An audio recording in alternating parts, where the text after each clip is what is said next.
In celebration of the 50th anniversary of Title IX, the Mountain West is honoring trailblazing women and their achievements of both the past and present during each of the conference championships throughout the 2022-2023 sports season. Hi everyone, great to have you with us as we honor the 50th anniversary of Title IX. I'm Bridget Howard here inside the Mountain West Network studio. Kicking off our honorary Making Her Mark Spotlight series is Wyoming soccer alum Amanda Vandervort, who is now currently the president of the United Soccer League Super League. Amanda, thank you so much for joining me today. It's great to be here. Thank you for having me. Absolutely. Well, let's go back to your days as a Cowgirl. You were a goalkeeper and two-year captain at the University of Wyoming from 1997 to 2000, garnering Scholar Athlete honors while earning your degree in communications. What comes to mind when you think back to your playing days as a Cowgirl in Laramie? Oh, I loved my experience at the University of Wyoming. When I think of it, what comes to mind would be the friendships I created. I'm still really, really good friends with all the women I played college soccer with. You know, we're on the group text every day, actually, about 20 of us. So it's been amazing to have a friendship, a lifelong friendship with all the women I met there playing. Obviously, the competition in the Mountain West was exceptional. I was really proud to represent Wyoming. I was proud to compete in the Mountain West Conference. You know, being a college athlete comes with challenges, and I think when I reflect on my time, I think I became a lot stronger, a lot more resilient, and probably compassionate to others as well as I experienced, you know, what it is being a student athlete at this level. Well, before your time in Laramie, you grew up in Tucson, Arizona, and experienced firsthand the struggles of income inequalities trying to play soccer. You're very open about your upbringing as a young athlete, growing up in a single-parent household, and the difficulties that you faced. How did that drive you in your journey to helping others through the sport of soccer? Yes, thank you for I think addressing that right up front, because it is a core part of who I am. You know, now that I've had the opportunity to compete competitively in my youth and then, you know, go through the college ranks and then ultimately become a college coach, now I'm able, I feel, to give back to the game and create those spaces for other young girls to experience. You know, we're all going through something. I think creating the space, the access, and the opportunity for people to use soccer as a vehicle to find their best selves is something that I'm really proud to be able to now be building. Well, before you entered the business side of the soccer world, you mentioned you were a graduate assistant coach at the College of New Jersey before being named head coach at NYU, where you spent 4 years leading the Bobcats. Growing up, did you experience female coaches and leaders who really influenced you to pursue a career in coaching? I did. In high school, I had a high school coach called Alicia Kinsler. She played at Santa Clara, and she taught me so much about mental strength. In college, I played, Ann Moore was my coach at the University of Wyoming, and she believed in me. Like you mentioned earlier, I was a 2-year team captain, and working with her to really understand leadership and how to guide, you know, a very young program back at that time in the late 90s. I think I've been really fortunate to have a lot of women coaches, mentors, leaders in my life, and I see a lot of the way that I am reflected in the things I learned from them. Well, you began your business career in soccer as the director of online marketing, website, and camps at the Chicago Red Stars. Later, you moved to the top-tier Women's Professional Soccer League office in San Francisco to manage digital and social media operations. Since getting into the true business side of the game, what were the biggest takeaways that you've kept with you since each of those stops? You know, I've never had a job that anyone before me has had before. So every role I've taken, outside of coaching, to be fair, every job I've taken in professional sport has been new.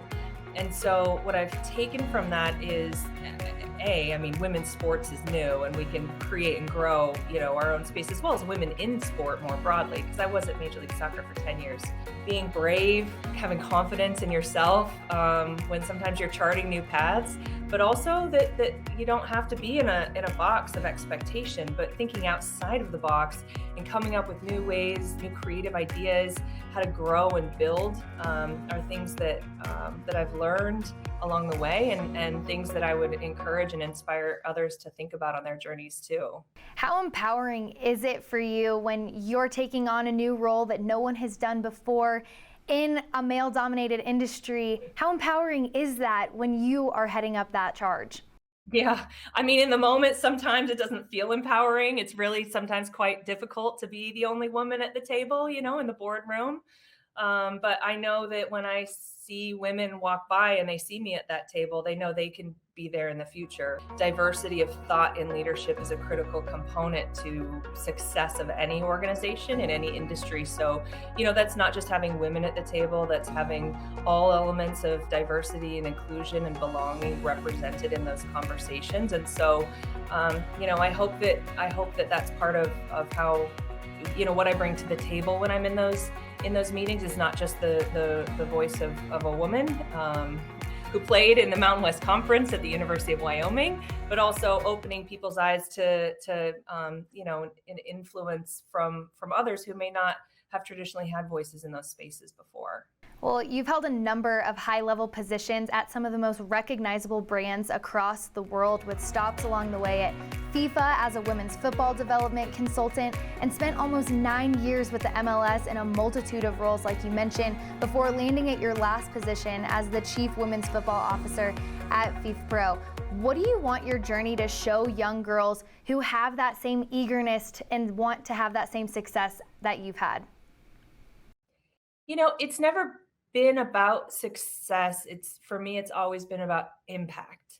And so as I've looked at various roles or opportunities to take up, I've really focused on, if I take this job, what's the impact that I'm going to have on other people's lives through that role? And the impact on myself. Like, is it fun? Is it something that I'm going to enjoy doing? I generally also will I'll leave a job behind and then take some time also to think about what's next and what the impact I want to make next will be. It's about the journey. It's not about the destination. It's about the journey. So that to me is probably the most impactful insight. Absolutely. Well, you're coming up on your 1-year anniversary of being named the president of the USL Super League. It's on the horizon. Can you talk about the importance of this position and how you've continued to make an impact in this role and continuing to grow the game of soccer? Oh my gosh, I can't believe it's been a year. I feel like I've blinked and it's gotten here. We, at the USL, we're filling a space in the American soccer ecosystem that's never been fully realized. Today, there's 40,000 women that play college soccer in this country, right? And that's all levels. But there's only 12 teams professionally for them to play in. So we're gonna at least double that number in our first year and exceed it. We're creating more opportunities through this so that we can create a pipeline for talent to excel in their professional careers. So we're creating these opportunities for players that just have never existed before. Well, especially with it being one of the fastest growing sports in the country, you're creating so many opportunities for these student athletes to continue playing the sport they love, following their collegiate careers. Taking a moment to reflect on the history of Title IX and where women are in sports today, what makes you most proud of where women's sports are at right now?